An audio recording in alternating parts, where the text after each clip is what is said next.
தமிழர் வேட்பாளர்கள் அறிவித்து பிரச்சார பயணமே ஆரம்பிச்சிட்டாங்க. ஆனா டிவிகேல இன்னும் வேட்பாளர்கள் அறிவிப்பதற்கு 5 முதல் 6 கோடி பணம் கேட்பதாகலாம் சர்ச்சைகள் போயிட்டு இருக்கு. இதெல்லாம் உண்மைதானா சார்?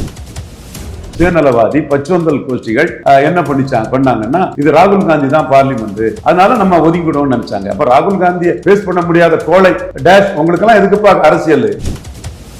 போலரைசேஷனை உடைச்சிருக்கணும். நீ அதை உடைக்காம பயந்து போய் களத்துக்குள்ள வரல. அப்ப இந்த போலரைசேஷன் தானே 26 சட்டமன்றத்திலையும் வட தமிழகத்துல ஒரு 60-70 தொகுதியில ரிப்ளிக்ட் ஆகும். போலரைசேஷனை மீறி சீமான் களத்துக்குள்ள நின்னாரு. அவர் பண்ண இன்னொரு தவறு கூட்டணி ஆட்சின்னு சொன்னது. கூட்டணி ஆட்சின்னு சொல்லி காங்கிரஸ் கிட்ட பேசினாரு. அவருடைய கேண்டிடேட்ஸ் எல்லாம் 180 பேர் பாஜகவுக்குள்ள நுழைஞ்சிடலான்னு பார்த்தாங்க.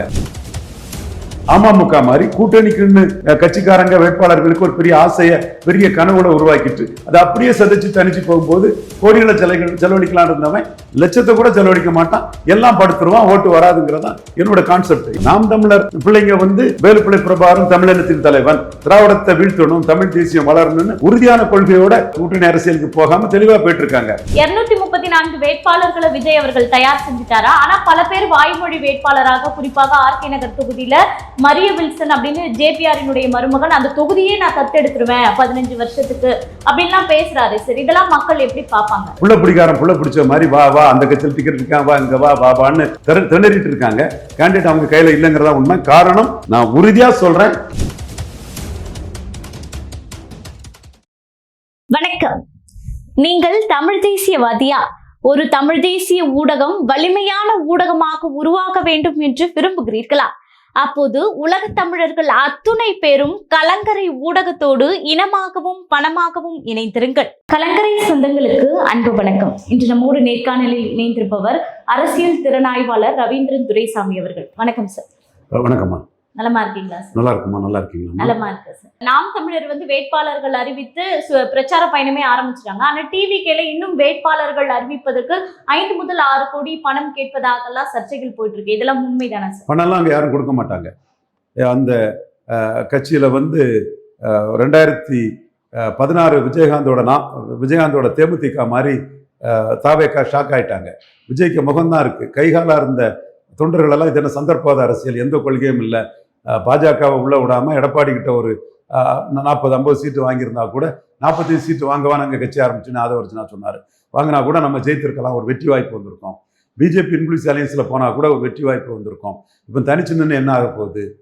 அந்த எண்ணம் தான் அந்த கட்சியில் ஒரு அரசியல் வியாபார கூட்டமாக இன்வெஸ்ட்மெண்ட் பண்ணி அறுவடை பண்ண வந்த ஒரு சந்தர்ப்பவாத பச்சுவந்தித்தனமான வியாபார கூட்டம். விஜயும் சந்தர்ப்பவாதி பச்சுவந்தின்னு சொல்லும்போது அவர் கூட இருக்கவங்களும் சந்தர்ப்பவாதிகள் பச்சுவந்திகள் தான். ஒரு சில அப்பாவி ரசிகர்களை தவிர எல்லா கூட்டமே சந்தர்ப்பவாத பச்சுவந்தி கூட்டம் தான், சுயநல கூட்டம் தான். அந்த சுயநல கூட்டம் கூட்டணி இல்லைங்கும் போது அவங்க வெக்ஸ் ஆகி வெறுத்து போயிருக்கிறாங்க. விஜய்க்கு பாப்புலாரிட்டிக்கு உள்ள ஓட்டை கூட இவங்க களத்துக்குள்ள நின்று அறுவடை பண்ணி கொண்டு சேர்க்க மாட்டாங்க. காரணம் இவங்களை செலவு பண்ண வைக்கிறதுக்காக கூட்டணி வருது, எம்எல்ஏ ஆயிரலான்னு ஒரு ஆசையை காட்டிக்கிட்டு அந்த ஆசை நிராசையாகி இப்போ அவங்க அதிர்ச்சியில உறைஞ்சி போய் நிற்கும்போது யாருமே கையில இருந்து பணத்தை எடுக்க மாட்டாங்க. சும்மா டிக்கெட் வாங்கி வரக்கூடியவங்களும் ஒப்புக்கு சப்பானி அடிச்சுட்டு ஒதுங்கி போயிடுவாங்க. காரணம் விஜய் நிரந்தரமா நிற்பாங்கிற எண்ணம் மட்டும் அந்த 234 கேண்டிடேட்டுகளுக்குமே கிடையாது, விஜய்க்கும் கிடையாது. விஜய் உட்பட அவங்க ஒரு டெம்பரரி அரசியல்வாதி, ஒரு பார்ட் டைம் அரசியல்வாதி தான். வரும்போதே அவங்க 39 கேண்டிடேட் போட முடியாம அல்லது போட விரும்பாம லெட்டர் பேட் கட்சியாக தான் மக்களவையில் இருந்தாங்க. அவங்க கருத்து என்னன்னா, மக்களவை தேர்தல்னா ராகுல் காந்தி தான். அது ஜானாரிசாமி ஒருத்தர் இருக்காருல்ல, நம்மகிட்ட இருந்து உண்மையை நம்ம சொன்னோம், அதை அவரு கண்டுபிடிச்சுக்கிட்டாரு. 71 இந்திரா காந்தி, 77 இந்திரா காந்தி, 80 இந்திரா காந்தி, 84 இந்திரா காந்தி மரணத்தில் ராஜீவ் காந்தி, 89 ராஜீவ் காந்தி, 91 ராஜீவ் காந்தி, இப்படி 71 இருந்து அத்தனை எலெக்ஷன்லையும் ஏதாவது ஒரு கட்சி கூட நின்று 50 விழுக்காடு வாக்குக்கு மேலே ராகுல் காந்தி, இந்திரா காந்தி, ராஜீவ் காந்தி அந்த குடும்பம் தலைமை பெற்றிருக்குது.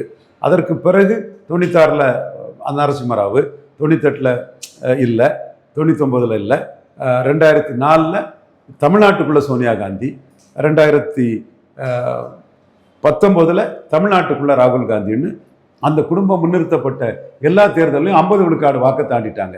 அப்போ கட்சி ஆரம்பிக்க வந்த சந்தர்ப்பவாதி 10 கோடி ரூபாய் ஜானாரிசாமி கொடுத்த சுயநலவாதி பச்சுவந்தல் கோஷ்டிகள் என்ன பண்ணாங்கன்னா இது ராகுல் காந்தி தான் பார்லிமெண்ட், அதனால நம்ம ஒதுங்கிடுவோம்னு நினைச்சாங்க. அப்போ ராகுல் காந்தியை பேஸ் பண்ண முடியாத கோளை டேஷ் உங்களுக்கெல்லாம் எதுக்குப்பா அரசியல்?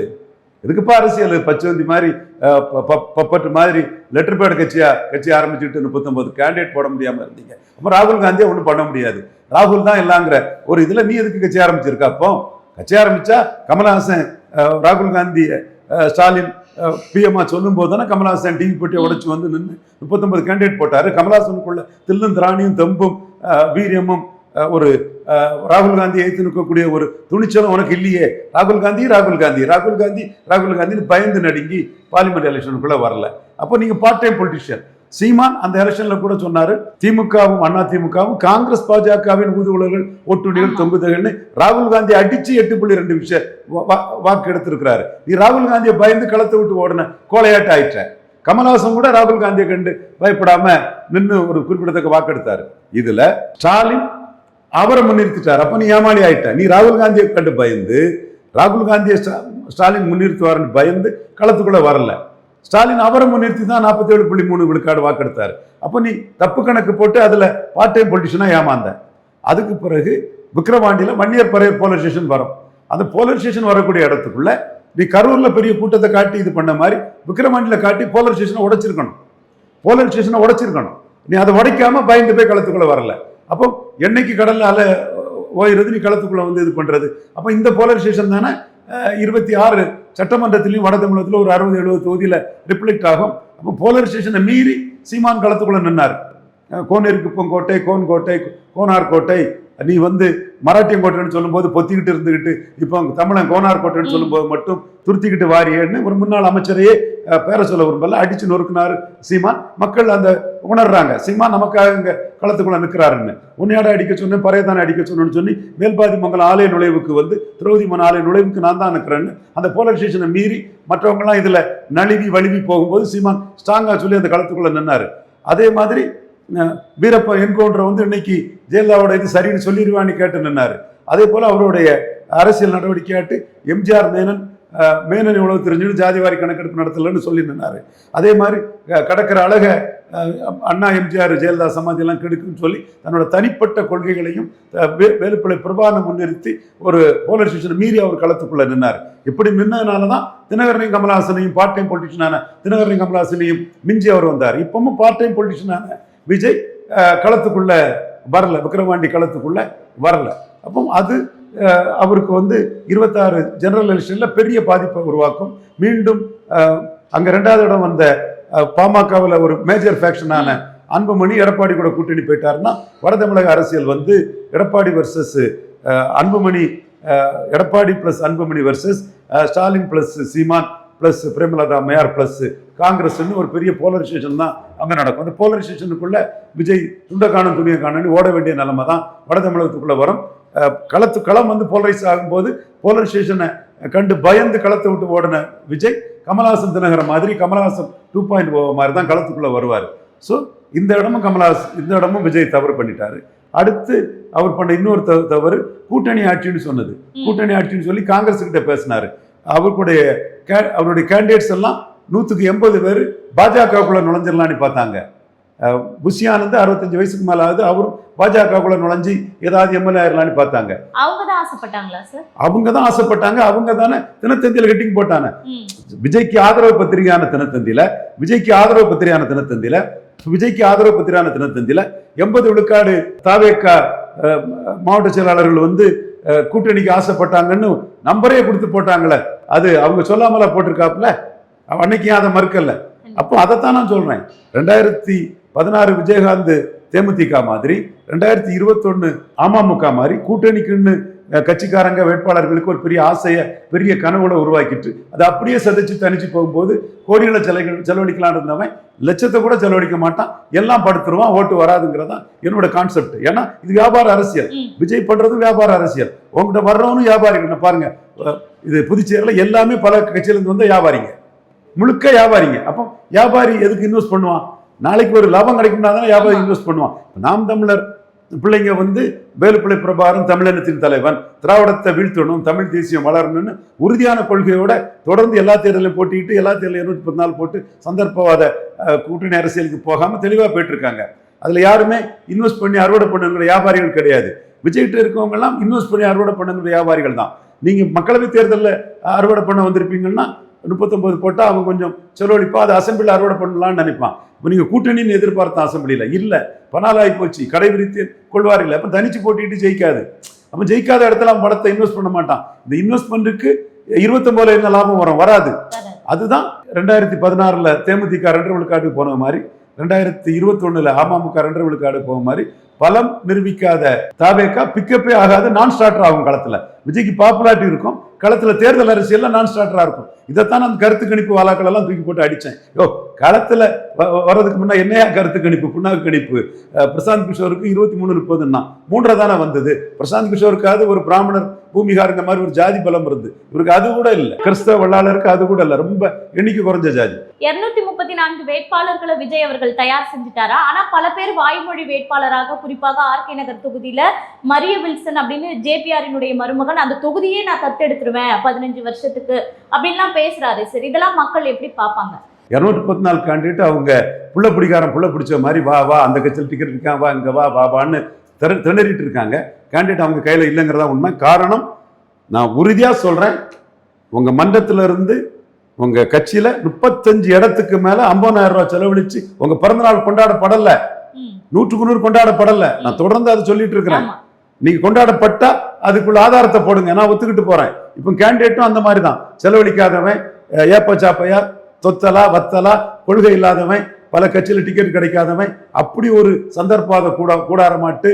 இப்போ புதுச்சேரியில் போட்டிருக்காங்கல்ல, பாஜக காரங்க 4 பேர், அதிமுக அதிருப்தியாளர்கள், இதில் வெளிப்படையாகவே தெரியுது. மீதி உள்ளவங்களும் அந்த டிக்கெட் கேட்டு மற்ற கட்சியில் கிடைக்காதவன் விஜய்க்கு பேனர்ல நின்றுலான்னு ஒரு பேனருக்காக வந்து நிற்கிறான். தாவேகா கொள்கையோ குறைச்சக்கிறமோ கிடையாது. விஜய்க்கு ஒரு பேனர் இருக்கு, சினிமா நடிகர், அவர் கூட நின்றுலாம். நமக்கு சுயேட்சையா நிற்கிறதோட விஜய் பேனர்ல நின்னா பட்டுங்கிறவன் தான் 214 தொகுதியில வரான். காரணம், 35 பேருக்கு மேல இவரை நம்பி கேண்டிடேட் வீட்டில் அன்னதானம் வழங்கல. அப்ப 214 நீ பிடிக்கும் போது இந்த மாதிரி சந்தர்ப்பவாதிகள், கட்சிமாரிகள், நிறமாரிகள், இவங்கள தான் எடுத்து நீ கேண்டிடேட்டா போடுவாங்க. அதற்கான வேலை தான் நடந்துட்டு இருக்கு. சார், இப்போ ராமதாஸ் அதே போல வந்து சசிகலா அவர்களினுடைய கூட்டணி வந்து உறுதியாயிருக்கு சார். இவர்கள் யாருடைய ஓட்டை பிரிக்க போகிறார்கள்? இதனால் சீமானுக்கு லாபமா சார்? அவங்க ஓட்டை பிரிப்பாங்க. அவங்களுக்கு என்ன ஓட்டு இருக்கோ அந்த ஓட்டை அவங்க எடுப்பாங்க. குறிப்பா அந்த ஓட்டு வந்து ராமதாஸ் வந்து 2024 என்டிஏல இருந்தவர். அப்போ என்டிஏக்கு விழுந்த வன்னியர் ஓட்டுக்களை ராமதாஸ் பிரிப்பார். 2024 முக்குலத்தோர் ஓட்டு என்டிஏக்கு பெரிய அளவில் விழுந்தது. சசிகலா இப்போ தான் முத களத்துக்குள்ளே வராங்க. ஸோ சசிகலா வந்து முக்குலத்தோர் வாக்குகளை பிரிப்பாங்க. பரையர் சமூகத்து மத்தியிலையும் சசிகலாவுக்கு கொஞ்சம் சிம்பதி உண்டு. ஆனால் அது வந்து எவாபரேட் ஆயிட்டு 21 அவங்க களத்துக்குள்ளே இருந்தாங்கன்னா பெரிய லெவலில் வந்திருக்கலாம். அது முஸ்லீம் ஓட்டுகள்லாம் இப்போ திமுகவுக்கே போயிட்டு, இப்போ வந்து அவங்களுக்கு 2024 விழுந்த வன்னியர் வாக்குகள் வந்து மன்னிக்கவும், முக்குலத்தோர் வாக்குகள் வந்து அவருக்கு வரவும், வன்னியர் வாக்குகள் பாமகவுக்கு வரதுக்கு வாய்ப்பு உண்டு. இறுதியா ஒரே ஒரு கேள்வி சார். வேல்முருகன் அவர்கள் திமுக கூட்டணியிலிருந்து வெளியேறியிருக்காரு. இதனால பெரிய அளவுல திமுகவுக்கு ஏதாவது இந்த தேர்தலில் அடிவாங்க வாய்ப்பு இருக்கா சார்? வேல்முருகன் இடத்த வந்து அவங்க நினைச்சா குருமகள் விருதாம்பிகை வச்சு காம்பன்சேட் பண்ணலாம். வேல்முருகனுக்கு அமைப்பு பலம் உண்டு, கடலூர் செல்வாக்கு உண்டு, தனியாக நின்று வாக்கெல்லாம் நிரூபிச்சிருக்கிறாரு. ஒரு அன்புமணிக்கு ஒரு போட்டியாளராட்டே வந்தார். குருவை பொறுத்தளவில் குருவுக்கு ஒரு இமேஜ் இருக்குது. அந்த இமேஜ் வளையத்துக்கு குருவுக்கு மகான்னு விருதாம்பிகைக்கு ஒரு சீட்டை கொடுக்கலாம் டிஎம்கே. பட் அவங்களுக்கு அமைப்பு பலம் வந்து வேல்முருகன் மாதிரி கிடையாது. அந்த ஃபேஸ் வேல்யூக்கு ஒரு டிக்கெட்டு கொடுக்கலாம். அது ஜெயங்கொண்டாம் போன்ற இடங்களை கொடுக்கலாம், அல்லது தருமபுரி மாவட்டத்தில் ஒரு பலமான எதிரணி பலமான ஒரு தொகுதியை கொடுக்கலாம். அந்த வகையில் அவங்க வேல்முருகனை வந்து அவங்க ஈஸியாக காம்பன்சேட் பண்ணோம்னா விருதாம்பிகை மூலமாட்டே திமுக காம்பன்சேட் பண்ணிடுவாங்க. கண்டிப்பாக சார். நடப்பு கால அரசியல் குறித்து பல்வேறு தகவல்களை பகிர்ந்துக்கிட்டீங்க. தொடர்ந்து பேசுவோம். நன்றி சார்.